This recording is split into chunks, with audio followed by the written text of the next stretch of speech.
Pada akhir abad ke-17, perusahaan Hindia Timur Belanda, VOC, bangkit bak burung Phoenix dari bara api kekaisaran global yang sedang berkembang, bertekad untuk menguasai perdagangan rempah-rempah. Kapten Willem van Dijk, seorang pria berjiwa teguh dan berambisi tak tertandingi, dipilih untuk memimpin ekspedisi besar ini ke wilayah eksotis Asia. VOC telah diberi hak perdagangan eksklusif oleh pemerintah Belanda, sebuah dekrit yang mengubah perdagangan menjadi mandat kerajaan. Hak istimewa yang belum pernah ada sebelumnya ini berarti bahwa hanya VOC yang dapat secara sah memperdagangkan rempah-rempah seperti pala, cengkeh, dan fuli, yang memperkuat monopoli mereka atas rute perdagangan yang menguntungkan. Suasana di ruang sidang dipenuhi dengan antisipasi dan ambisi saat rencana-rencana disusun dengan cermat. Perjalanan Kapten Van Dijk dimulai di jalanan berbatu Amsterdam, tempat para pedagang dan cendekiawan memperdebatkan masa depan perdagangan dan kekuasaan.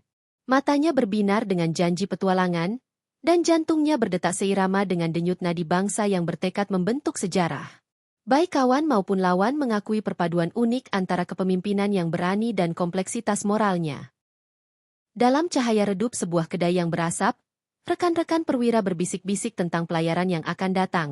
Suara mereka bercampur dengan suara denting gelas. Kita bukan sekadar pedagang, tetapi pejuang takdir. Seorang veteran menyatakan, yang memicu semangat membara di antara rekan-rekannya. Percakapan beralih dari strategi kewarisan, dengan masing-masing orang membayangkan perannya dalam kisah yang sedang berlangsung. Kembali ke pelabuhan Amsterdam yang ramai, kapal-kapal besar tengah dipersiapkan untuk perjalanan berbahaya melintasi lautan yang bergolak. Aroma air asin dan rempah-rempah eksotis bercampur di udara, menjanjikan keberuntungan dan bahaya dalam kadar yang sama. Setiap peti pala dan cengkeh merupakan bukti kekayaan yang menanti di balik cakrawala. Saat armada mulai berlayar, laut yang berkilauan mencerminkan ambisi VOC, kanvas luas yang akan melukiskan takdir. Para awak kapal bekerja tanpa lelah di bawah tatapan tajam komandan mereka, masing-masing menyadari bahwa nasib mereka bergantung pada angin yang syarat rempah-rempah. Haluan kapal, yang diukir dengan detail yang rumit, seolah membisikkan rahasia pertempuran yang akan datang. Di dek, para perwira mendiskusikan kekuatan angkatan laut pribadi mereka, pasukan tangguh yang diberi kekuasaan semi berdaulat oleh kerajaan.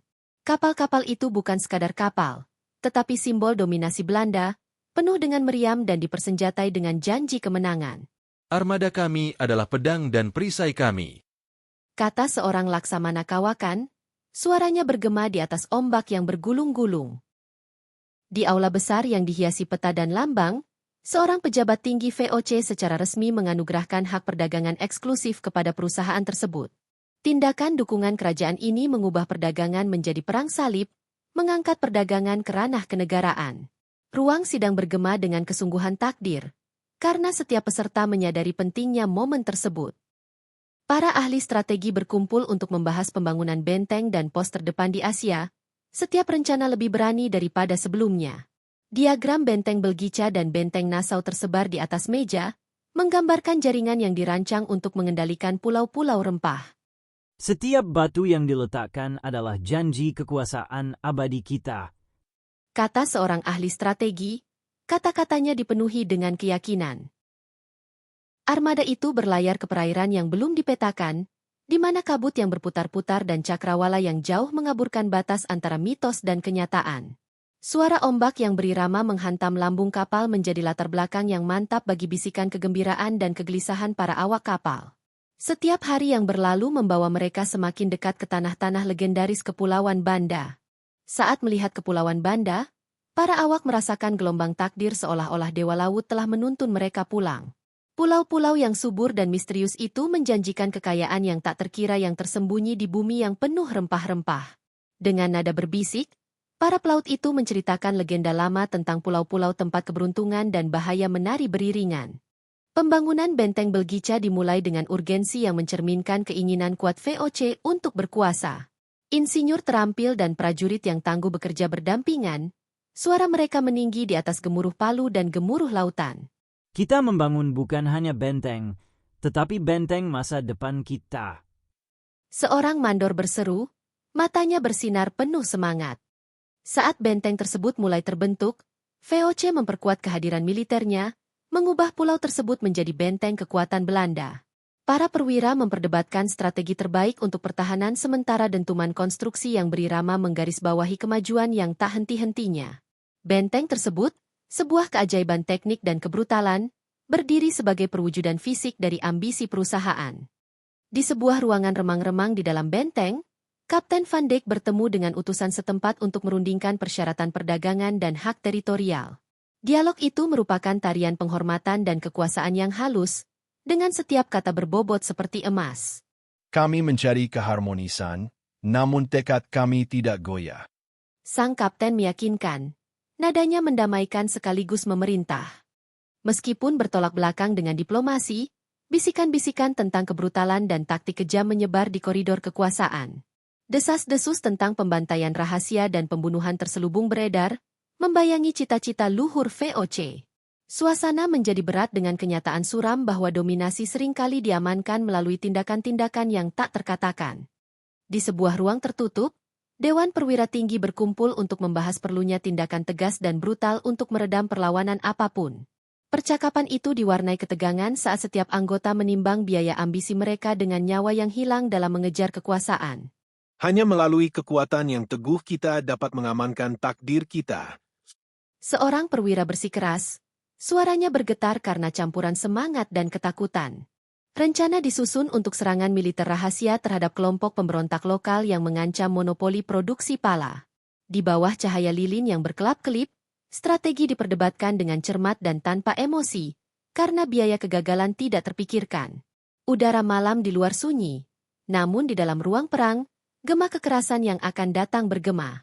Saat fajar menyingsing, pasukan VOC bersiap menghadapi konfrontasi nyata pertama dengan pihak oposisi setempat. Para prajurit mengenakan baju zirah, mata mereka menatap siluet perkemahan musuh di kejauhan dengan tekad baja. Hari ini, kita menulis sejarah dengan keberanian kita. Bisik seorang rekrutan muda, suaranya penuh harap sekaligus tegas. Pertempuran berikutnya adalah simfoni kacau dari baja yang berada, suara gemuruh, dan hentakan sepatu bot yang tak henti-hentinya menghantam tanah. Ledakan mesiu dan cerita para korban berpadu menjadi melodi yang menggarisbawahi kekejaman penaklukan. Di tengah kekacauan, para kru bertempur dengan gagah berani dan hati yang berat, menyadari bahwa setiap kemenangan mengandung noda pertumpahan darah. Di tengah-tengah pertempuran itu, Kapten Van Dijk memimpin serangan yang berani. Pedangnya berkilau di bawah sinar matahari pagi saat ia mengumpulkan anak buahnya dengan teriakan penuh semangat. Demi kejayaan VOC dan masa depan tanah air kita. Teriaknya, suaranya mengalahkan hiruk-pikuk pertempuran. Kepemimpinannya memicu tekad yang kuat dalam pasukannya. Setiap orang berjuang dengan kekuatan 1000 keyakinan. Di sudut benteng yang gelap, operasi rahasia berlangsung saat sekelompok kecil loyalis menyusup ke garis pertahanan musuh untuk menyabotase rantai pasokan pemberontak. Para konspirator bergerak tanpa suara. Dialog mereka yang berbisik-bisik diwarnai harapan dan ketegangan pengkhianatan. Kami adalah tangan tak terlihat yang membentuk takdir. Gumam seorang agen, beban misi rahasia mereka terasa berat di setiap langkah. Di tengah kekacauan itu, Kapten Van Dijk menemukan saat-saat menyendiri dan merenung, pikirannya terbagi antara tugas dan kenangan buruk tentang kekejaman masa lalu. Dalam introspeksi yang tenang, ia mempertanyakan apakah jalan menuju kekuasaan diaspal dengan pengorbanan yang diperlukan atau kekejaman yang mengerikan. Dialog internal itu mengungkapkan seorang pria yang berperang dengan dirinya sendiri, mencari penebusan dosa di lanskap yang dirusak oleh kekerasan.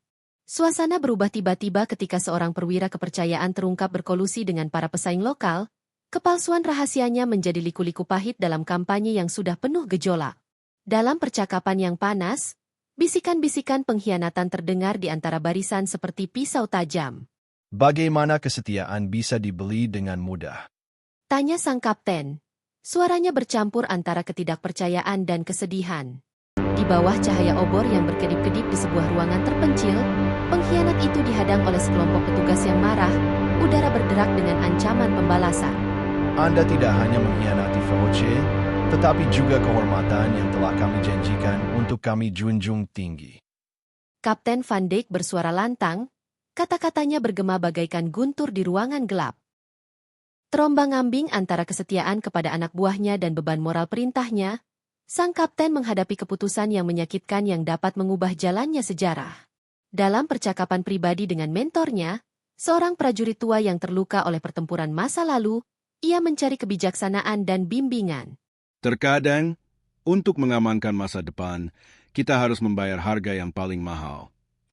Mentornya memperingatkan, suaranya berat karena beban pengalaman yang diperoleh dengan susah payah. Saat menjelajah ke jantung pulau, Kapten Van Dijk bertemu dengan seorang penasihat lokal yang disegani yang menanggung luka-luka penindasan kolonial. Dialog mereka, yang kaya akan nuansa budaya dan kearifan kuno, mengungkap harga sebenarnya dari ambisi VOC yang tak kenal lelah. Ada kekuatan dalam belas kasihan dan juga dalam keperkasaan. Gumam penasihat itu, mengundang sang kapten untuk mempertanyakan hakikat misinya. Bertekad untuk mengukuhkan warisan mereka, VOC memulai perjalanan monumental untuk membangun Kastil Batavia, benteng luas yang akan berfungsi sebagai pusat urat nadi kerajaan perdagangan mereka. Pelayaran itu penuh dengan bahaya karena laut yang berbahaya dan badai yang tak terduga menguji tekad setiap anggota kru. Kastil ini akan menjadi mercusuar kita, benteng kita melawan kekacauan. Kata kepala arsitek, kata-katanya mengandung bobot era baru. Saat pembangunan dimulai, fondasi kastil diletakkan dengan memadukan kecemerlangan arsitektur dan ketepatan militer. Setiap batu merupakan simbol ketahanan Belanda. Para buruh, tentara, dan insinyur bekerja sama, upaya kolektif mereka beresonansi dengan janji kekuatan abadi. Dialog di antara mereka dipenuhi dengan impian masa depan di mana keadilan dan kehormatan pada akhirnya akan meredam ambisi. Dalam sebuah pertemuan menegangkan yang diadakan di dalam tembok yang baru dibangun, seorang komandan VOC dan seorang kepala suku setempat terlibat dalam negosiasi yang rumit mengenai hak-hak perdagangan dan batas-batas teritorial. Percakapan itu bagaikan berjalan di atas tali antara diplomasi dan penegasan dominasi. Setiap frasa dipilih dengan cermat untuk menghindari pertumpahan darah lebih lanjut. Mari kita jalin aliansi yang menghormati kedua kedaulatan kita. Usul kepala suku itu, matanya mencerminkan harapan dan kehati-hatian. Pendirian benteng Nassau diumumkan dengan upacara besar. Pembangunannya melambangkan tekad VOC yang tak kenal lelah untuk mengendalikan setiap aspek perdagangan rempah-rempah. Para perwira meninjau kembali pentingnya benteng baru ini secara strategis dan menguraikan rencana untuk memperluas pengaruh mereka di seluruh Asia Tenggara. Benteng kita bukan sekadar bangunan. Benteng adalah tulang punggung kekaisaran kita. Seorang ahli strategi menyatakan, kata-katanya bergema dengan keyakinan yang tak tergoyahkan. Perayaan singkat terjadi di dalam tembok benteng Nassau, tempat para prajurit dan administrator sama-sama menemukan pelipur lara dalam momen-momen persahabatan di tengah kebrutalan penaklukan. Tawa bercampur dengan denting gelas saat mereka bersulang atas kemenangan yang diraih dan tantangan yang belum ditaklukkan. Namun, bahkan dalam suasana yang meriah, pengakuan diam-diam tetap ada bahwa setiap perayaan didukung oleh pengorbanan dan pertikaian. Desas-desus mulai beredar di antara para prajurit tentang pemberontakan yang akan segera terjadi oleh masyarakat setempat yang tertindas oleh tangan besi penjajah. Bisikan-bisikan di barak dan sudut-sudut gelap benteng mengisyaratkan pemberontakan yang dipicu oleh keputusasaan dan keinginan kuat untuk kebebasan. Rakyat akan bangkit, dan kita harus bersiap. Gumam seorang prajurit berpengalaman. Nadanya menunjukkan kekhawatiran dan tekad. Perpecahan internal dalam jajaran VOC mulai muncul ketika beberapa perwira mulai mempertanyakan moralitas taktik kejam mereka dan konsekuensi jangka panjang dari kekuasaan yang tidak terkendali. Sang kapten mendapati dirinya terlibat dalam percakapan pelan dengan rekan-rekannya yang kecewa, masing-masing berbagi keraguan pribadi tentang biaya ambisi mereka. Apakah kita penyelamat kemajuan, atau sekadar tiran yang berkedok tujuan mulia? Seorang perwira merenung, matanya mencerminkan konflik batin yang mendalam. Saat fajar menyingsing, rapat Dewan Rahasia diadakan di dalam koridor benteng yang sunyi, tempat para perwira berpangkat tertinggi berkumpul untuk merencanakan tanggapan yang tegas, meskipun brutal, terhadap perbedaan pendapat yang mulai terjadi. Suara mereka pelan namun tegas, menguraikan rencana yang tidak menyisakan ruang bagi belas kasihan dalam menghadapi pemberontakan. Kita harus menghancurkan pemberontakan ini dengan kekuatan penuh, berapapun biayanya. Seorang komandan yang tangguh menyatakan, kata-katanya bergema di udara pagi yang tenang. Larut malam itu, sebuah pesan rahasia tiba untuk sang kapten, yang dibawa oleh seorang informan terpercaya yang kesetiaannya penuh teka-teki sekaligus penting. Pesan itu berbicara tentang pemberontakan yang direncanakan, mengisyaratkan pengkhianatan dan konspirasi yang dapat mengguncang fondasi kekuasaan VOC. Terombang-ambing antara urgensi dan kehati-hatian, monolog internal Kapten Van Dijk mengamuk. Bisakah takdir ditulis ulang oleh pengkhianatan yang mengintai dalam bayang-bayang? Konfrontasi muncul saat kecurigaan meningkat antara sang kapten dan letnan kepercayaannya, seorang pria yang kesetiaannya kini tampak rapuh seperti perdamaian yang telah mereka perjuangkan dengan keras untuk dipertahankan. Dialog mereka tajam dan syarat dengan tuduhan tak terucap. Setiap kata berpotensi memicu konflik lebih lanjut. Kita harus percaya, atau kita akan hancur dari dalam. Sang kapten memohon. Nadanya putus asa sekaligus memerintah saat ketegangan mencapai titik didih. Dalam sebuah perubahan yang menghancurkan keseimbangan kepercayaan yang rapuh, informan itu terbongkar kedoknya sebagai agen ganda, terjerat dalam jaringan penipuan yang menguntungkan VOC dan pasukan pemberontak. Pengungkapan itu mengirimkan gelombang kejut ke seluruh jajaran, membuat sang kapten bergulat dengan pengkhianatan dalam skala yang tidak pernah dibayangkannya, sementara beratnya pengkhianatan bergema di udara malam yang dingin. Bertekad untuk menyelamatkan kehormatan dan mengamankan masa depan, Kapten Van Dijk mengerahkan pasukannya yang masih setia dengan tekad yang kuat. Dalam percakapan yang menggugah yang diadakan di bawah panji kesetiaan, setiap prajurit menegaskan kembali komitmennya terhadap tujuan meskipun dikhianati. Kita akan bersatu, demi kehormatan dan demi masa depan yang menanti kita. Katanya, yang membangkitkan kembali semangat juang di antara rekan-rekannya. Dengan demi pemberontakan panggung pun disiapkan untuk pertarungan pamungkas di pusat kota Batavia yang dibentengi. Para perwira dan prajurit sama-sama bersiap untuk konflik habis-habisan. Strategi dan hati mereka terjalin dengan nasib sebuah kekaisaran. Udara berdengung dengan ketakutan dan tekad saat rencana akhir dibisikkan di ruang perang dan di medan perang. Di tengah kekacauan yang terjadi di Batavia yang ramai, pertempuran sengit meletus, mengadu para loyalis melawan aliansi pemberontak dan pengkhianat yang tangguh. Bentrokan tembakan meriam yang dahsyat dan bentrokan pedang yang tak henti-hentinya memenuhi udara, menciptakan simfoni kekerasan dan perlawanan, sementara nasib perdagangan rempah-rempah berada di ujung tanduk. Di tengah keributan itu, Kapten Van Dijk berhadapan langsung dengan letnan pengkhianat itu dalam duel yang melampaui pribadi dan menggemakan rebutan kekuasaan yang lebih luas. Pedang mereka bertemu dalam percikan api dan amarah, masing-masing menangkis dan menusukkan pernyataan kehormatan dan balas dendam. Ini bukan hanya untukku, tetapi untuk setiap jiwa yang hilang karena kegilaan ini. Sang kapten meraung, kata-katanya mengiris hiruk-pikuk pertempuran. Duel itu berlangsung seperti balet tragis. Setiap gerakan diatur oleh takdir dan ditandai oleh masalah. Benturan baja dengan baja beresonansi dengan beratnya dilema moral dan beban pembangunan kekaisaran. Di sela-sela serangan, dialog singkat menyangkut penyesalan pribadi yang mendalam dan harga ambisi yang menyakitkan saat kedua pejuang berjuang untuk lebih dari sekadar bertahan hidup. Di saat-saat yang sangat rentan, suara letnan itu memecah kegaduhan saat ia mengakui motif-motif terselubung di balik pengkhianatannya, mengungkap labirin korupsi dalam jajaran mereka. Sang kapten mendengarkan, hatinya terbelah antara rasa haus akan balas dendam dan kesadaran akan kelemahan manusia yang sama. Kata-katamu menggambarkan kebusukan yang telah menggerogoti kita semua. Bisiknya, setiap suku kata dipenuhi kesedihan dan tekad yang pahit. Saat duel mencapai puncaknya, para petarung menjadi lambang kekuatan kehormatan dan kekejaman yang saling bertentangan yang menentukan era mereka. Setiap benturan pedang mereka disertai dengan dialog penyesalan, perlawanan, dan kenyataan pahit penaklukan. Nasib kita ditentukan oleh pilihan kita malam ini. Gumam letnan itu, suaranya bergema sebagai tantangan sekaligus ratapan. Pada saat yang menentukan, Kapten Van Dijk melancarkan serangan terakhir. Dan pengkhianatan seperti mercusuar akhir. Setiap detak jantung dan napas diperbesar dalam keheningan setelah pukulan itu. Menandai kemenangan saat kata-kata terakhir dan pengakuan terakhir menyatu menjadi resolusi yang tragis namun penting. Dengan pengkhianatan yang berhasil ditaklukkan dan duel yang berakhir, momentum pertempuran berpihak pada para loyalis saat harapan mengalir deras di antara para prajurit yang lelah. Pidato-pidato sang kapten yang penuh semangat di lapangan menyalakan kembali semangat juang para prajuritnya. Suara mereka meninggi serempak melawan kekuatan-kekuatan pembangkang. Hari ini kita tidak hanya merebut kembali kehormatan kita, tetapi juga masa depan rakyat kita. Katanya, mengilhami tekad baru di setiap hati.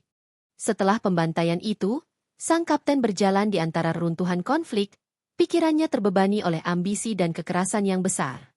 Percakapan intim dengan sekutu terdekatnya mengungkapkan kedalaman kesedihan kolektif mereka dan tekad untuk membangun kembali dari abu. Kita harus belajar dari luka-luka ini, karena mereka adalah guru sejarah yang sebenarnya. Katanya lembut. Suaranya mengandung beban penyesalan dan harapan. Para penyintas berkumpul untuk membangun tatanan baru di tengah sisa-sisa rezim lama, bertekad untuk membangun masa depan di mana keadilan dan kehormatan dapat hidup berdampingan dengan kemajuan. Dalam dialog yang menyentuh hati, para perwira dan pemimpin lokal sama-sama menjanjikan reformasi yang akan meredam kekejaman masa lalu mereka dengan belas kasih dan keadilan. Perayaan itu, meskipun muram, diisi dengan janji akan nasib yang lebih adil bagi semua yang telah menderita di bawah tirani. Pada momen-momen terakhir yang puitis dari kisah penuh gejolak ini, Kapten Van Dijk berdiri di atas benteng-benteng Batavia, menatap ke arah laut yang tak pernah tenang yang telah membawa mimpi dan mimpi buruk. Langit senja menjadi saksi sumpahnya untuk tidak pernah melupakan pengorbanan yang telah dilakukan dalam mengejar kekaisaran yang dibangun di atas ambisi dan pertumpahan darah. Dalam percakapan yang tenang dengan seorang teman yang dapat dipercaya, ia menyatakan, Biarkan sejarah mengingat kita bukan sebagai penakluk, tetapi sebagai jiwa yang berani mengubah dunia. Kata-katanya bergema di malam hari saat warisan VOC menemukan akhir yang pahit manisnya. Naiknya perusahaan Hindia Timur Belanda, VOC, ke tampuk kekuasaan meninggalkan luka yang dalam dan abadi pada penduduk lokal di seluruh Asia Tenggara. Monopoli perdagangan rempah-rempah yang kejam tidak hanya berarti kontrol ekonomi, tetapi juga penaklukan sistematis seluruh masyarakat. Pedagang pribumi, yang dulunya bebas menjual pala, cengkeh, dan fuli kepada penawar tertinggi, kini dipaksa menandatangani kontrak dengan VOC, atau disingkirkan. Kapten Van Dijk berdiri di atas benteng-benteng Belgica, menghadap Kepulauan Banda. Asap dari desa yang terbakar masih mengepul di udara. Di bawah, tentara Belanda berjaga-jaga di atas penduduk asli pulau, yang kini menjadi tawanan, wajah mereka cekung karena ketakutan. Mereka akan belajar. Gumam Van Dijk. Tapi berapa biayanya? Kebrutalan VOC paling kentara di Kepulauan Banda. Pada tahun 1621, Gubernur Jenderal Jan Pieterszoon Koen memerintahkan pembantaian ribuan orang Banda untuk mengamankan kendali Belanda atas produksi pala.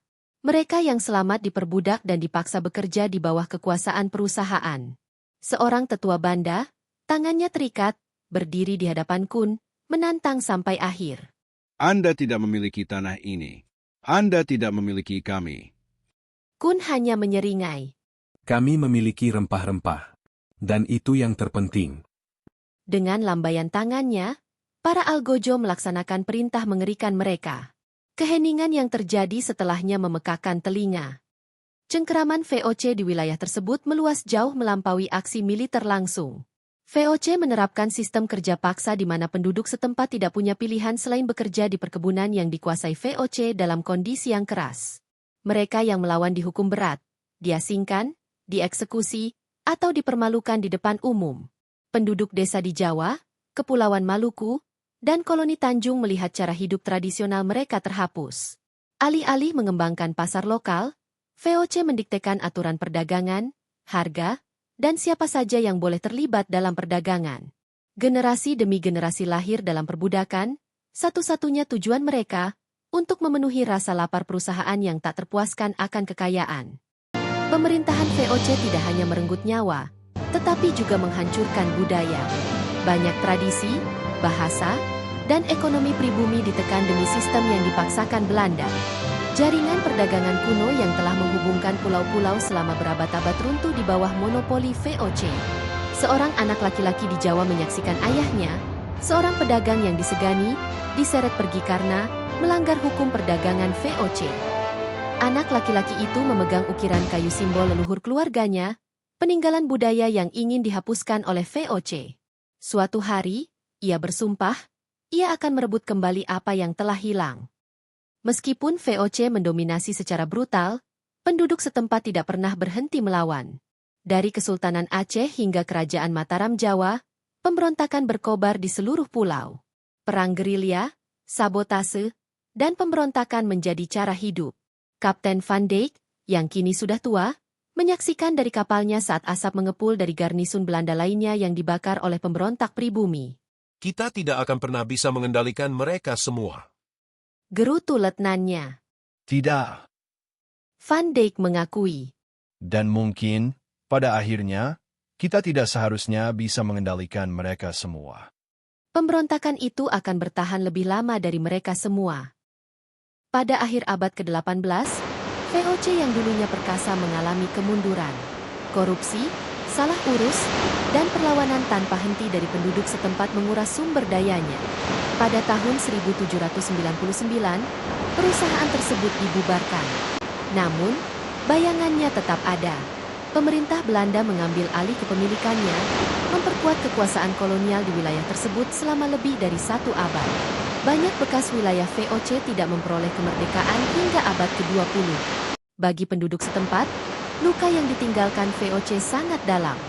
Kehancuran ekonomi penduduk asli, hilangnya banyak nyawa, dan integrasi paksa ke dalam jaringan perdagangan yang dikuasai Eropa meninggalkan dampak abadi yang membentuk sejarah modern Asia Tenggara. Warisan VOC bukan hanya kekayaan dan kekaisaran, tetapi juga penderitaan, kelangsungan hidup, dan ketahanan. Ketika perusahaan Hindia Timur Belanda, VOC, memperketat cengkeramannya pada perdagangan rempah-rempah di Hindia Timur, kerajaan dagang lain bangkit, perusahaan Hindia Timur Inggris, EIC. Didirikan pada tahun 1600, hanya 2 tahun sebelum VOC, EIC memiliki misi yang sama, mendominasi perdagangan global, mendirikan koloni, dan mengumpulkan kekayaan yang tak terbayangkan. Namun, sementara kedua perusahaan tersebut berusaha mendapatkan kekuasaan, metode, tata kelola, dan warisan utama mereka berbeda secara mencolok. Kapten Van Dijk, yang kini telah menjadi veteran kawakan, mengamati kapal Inggris dari dek kapal andalannya. Bendera Inggris yang berwarna merah putih berkibar melawan angin. Ia bergumam. Mereka tidak jauh berbeda dari kita, dan itu membuat mereka berbahaya. Tidak seperti VOC, yang diberi kekuasaan semi berdaulat oleh Republik Belanda, perusahaan Hindia Timur Inggris awalnya beroperasi dengan otonomi yang lebih sedikit. Mahkota Inggris memberlakukan lebih banyak pengawasan, memastikan bahwa perusahaan tetap berada di bawah kendali pemerintah, setidaknya pada tahun-tahun awalnya. Sebaliknya, VOC berfungsi hampir seperti negara di dalam negara, yang memiliki angkatan darat, angkatan laut, dan otoritas diplomatiknya sendiri. Perusahaan ini memiliki kekuatan untuk berperang, menandatangani perjanjian, dan bahkan memerintah seluruh wilayah tanpa campur tangan langsung dari pemerintah Belanda. Di atas kapal EIC, seorang perwira Inggris mencemooh kebrutalan VOC. Mereka bertindak seolah-olah mereka adalah kerajaan, orang-orang Belanda itu. Katanya. Kami menjalankan bisnis, bukan pembantaian. Namun, sejarah membuktikan bahwa EIC jauh dari kata tidak bersalah. Baik VOC maupun EIC menyadari bahwa perdagangan saja tidak cukup, kekuatan militer sangat penting. VOC memiliki ribuan tentara tetap yang menegakkan kekuasaannya di seluruh Asia Tenggara. Inggris, meskipun lebih lambat mengadopsi pendekatan ini, segera menyadari nilai dominasi militer. Bedanya, kebangkitan EIC yang sesungguhnya terjadi kemudian di India. Sementara VOC mengendalikan perdagangan rempah-rempah, Inggris berfokus pada tekstil, teh, dan opium, komoditas yang akan membentuk dunia modern. Seorang komandan EIC mengamati benteng-benteng di Kalkuta, tempat kekuasaan Inggris meluas. Kita tidak perlu menaklukkan seperti Belanda. Renungnya. Kita hanya perlu membuat penguasa mereka bergantung pada kita. Jadi, ketika VOC membantai, EIC memanipulasi. Kedua perusahaan tersebut mengumpulkan kekayaan yang tak terbayangkan, tetapi mereka berbeda dalam cara mengelola kekayaan. VOC mengandalkan monopoli, mengendalikan produksi di sumbernya, dan menyingkirkan pesaing dengan paksa.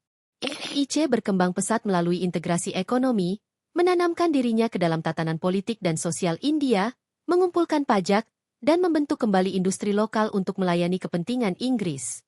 Di sebuah pasar yang ramai di Bengal, seorang penenun menangis karena ia dipaksa menjual tekstilnya dengan harga yang jauh lebih murah. Semuanya untuk EIC. Kekaisaran perdagangan. Gerutunya. Ini bukan perdagangan. Ini pencurian. Meski berkuasa, kedua perusahaan itu terjangkit penyakit yang sama, korupsi. VOC, yang membengkak karena salah urus, bangkrut pada tahun 1799, tidak mampu menanggung utangnya dan meningkatnya inefisiensi. Pemerintah Belanda mengambil alih asetnya, menandai berakhirnya perusahaan multinasional pertama di dunia. Namun, EIC bertahan lebih lama. Namun, kekuasaannya di India semakin kejam, yang menyebabkan pemberontakan India tahun 1857. Pemberontakan besar-besaran yang memaksa kerajaan Inggris untuk turun tangan. Pada tahun 1874, EIC dibubarkan sepenuhnya, dan wilayahnya diserap ke dalam Kekaisaran Inggris. Seorang mantan perwira VOC, yang kini sudah tua, tertawa getir saat membaca tentang kehancuran EIC. Mereka bertahan lebih lama dari kita. Gumamnya. Tetapi pada akhirnya, mereka jatuh dengan cara yang sama. Keserakahan selalu memakan dirinya sendiri. VOC dan EIC bukan sekadar perusahaan. Mereka adalah kekaisaran yang membentuk kembali dunia melalui perdagangan, perang, dan eksploitasi. Dampaknya masih terasa hingga kini. Indonesia mewarisi bekas-bekas penjajahan Belanda, ekonomi dan masyarakatnya dibentuk oleh kebijakan-kebijakan era VOC. India menderita di bawah kekuasaan Inggris, industri-industrinya hancur untuk mendorong keuntungan EIC. Namun, perlawanan tetap ada. Negara-negara yang pernah diperintah oleh perusahaan-perusahaan ini merebut kembali identitas mereka, bangkit dari bayang-bayang kekaisaran. Era penaklukan korporasi telah berakhir, tetapi gaungnya tidak akan pernah pudar. Disclaimer. Narasi cerita dalam video ini memakai teknik bercerita fiksi sejarah yang memadukan fakta sejarah dengan elemen kreatif. Teknik yang dipakai adalah memadukan fakta dengan fiksi, menjalin karakter dan plot fiksi ke dalam peristiwa sejarah yang sebenarnya. Hal ini memungkinkan penceritaan yang kreatif sambil tetap menjaga koneksi dengan sejarah nyata. Dengan demikian latar dan tokoh yang digunakan juga hanya bersifat ilustrasi. Untuk fiksi sejarah, teknik bercerita tertentu dapat membuat narasinya menarik dan autentik, sekaligus memadukan fakta sejarah dengan elemen kreatif secara mulus. Berikut beberapa teknik utama. 1. Konteks sejarah yang kaya, yang mendasarkan cerita dalam periode waktu dan latar tertentu dengan memasukkan rincian sejarah yang akurat. Penelitian sangat penting untuk menciptakan latar belakang yang dapat dipercaya dan membawa pembaca ke masa lalu. 2. Dialog otentik, yang menggunakan bahasa dan ekspresi yang sesuai dengan periode sejarah. Ini membantu menciptakan rasa keaslian dan menghidupkan karakter. Perhatikan kosakata, idiom, dan pola bicara yang relevan dengan zamannya. 3. Tokoh sejarah, yang menggabungkan tokoh dan peristiwa sejarah nyata ke dalam narasi. Interaksi dengan tokoh-tokoh terkenal dapat menambah kedalaman dan intrik cerita. Pastikan bahwa angka-angka ini digambarkan secara akurat dan penuh hormat. 4. Perhatian terhadap detail yang mencantumkan detail spesifik tentang kehidupan sehari-hari, pakaian, arsitektur, adat istiadat, dan teknologi pada masa itu. Elemen-elemen ini memperkaya narasi dan membawa pembaca ke latar sejarah. 5. Memadukan fakta dengan fiksi yang menjalin karakter dan plot fiksi ke dalam peristiwa sejarah yang sebenarnya. Hal ini memungkinkan penceritaan yang kreatif sambil tetap menjaga koneksi dengan sejarah nyata. Masih ada 7 teknik lainnya, namun tidak perlu disampaikan di sini.